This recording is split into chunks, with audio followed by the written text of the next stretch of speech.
মেদিনীপুরে রায়না চিরন বাঁকুড়া রই ফিতা যতন করে বাদলি মাথা তাও যে বাঁকা সিতা।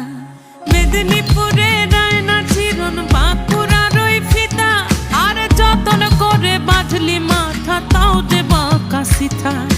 পেছ পাড়িয়া রাজকুমারী গলায় চন্দ্রহার দিনে দিনে বাড়ছে তোমার চুলেরই বাহার। পেছ পাড়িয়া রাজকুমারী